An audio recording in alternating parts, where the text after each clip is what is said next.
I have had the good fortune to, in the last year, to visit Africa, I think 3 or 4 times.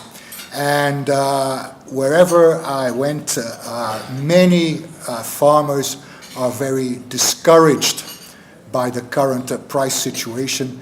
And although the roots of this problem are very complex, they are multifaceted, we have to try and make headway to try and resolve this. This does not mean that all measures should be taken on the international sphere. Each country has to do its own homework to make the sector more efficient.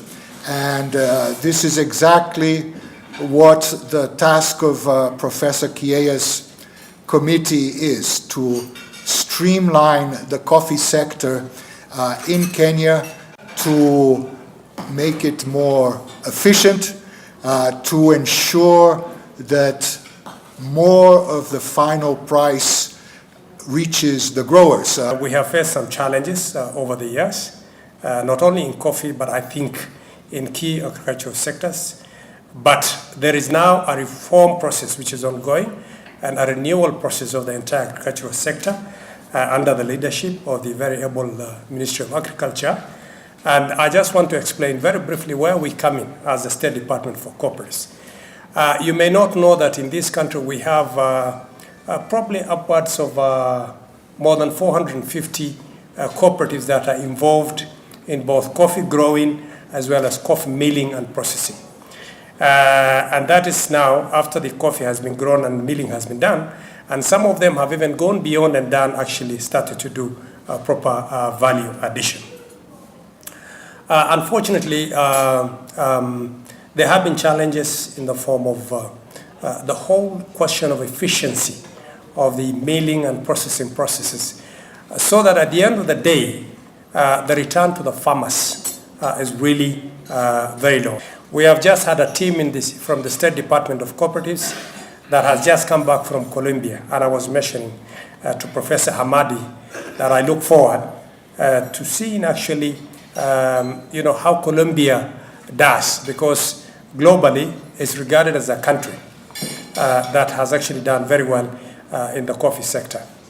The farmers need to take it upon themselves to access the market, not through anybody else, but through themselves. That is how KTDA does it. And other more organized farming enterprises also access markets that way. There are only 2 types of farming systems. You have large scale, where the large scale farmer is able to reach the market themselves, and you have small scale. And the small scale, our farmers are growing coffee on half an acre. So on your own, you are like a dik-dik in the Masai Mara walking alone.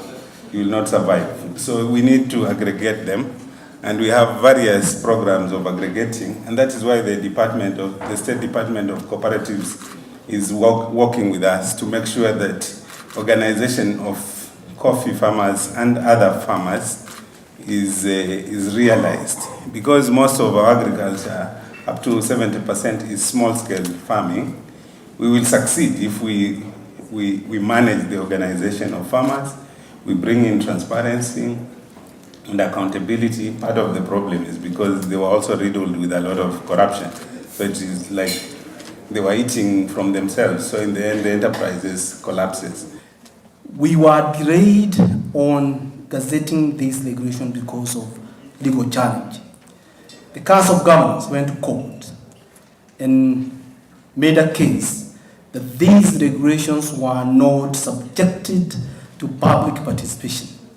So what we did as a committee is to go back and start doing what the PS already stated on ensuring that these regulations are not thrown out on technical issues, meaning that we have to go through all process of subjecting public participation, starting with the Council of Governors.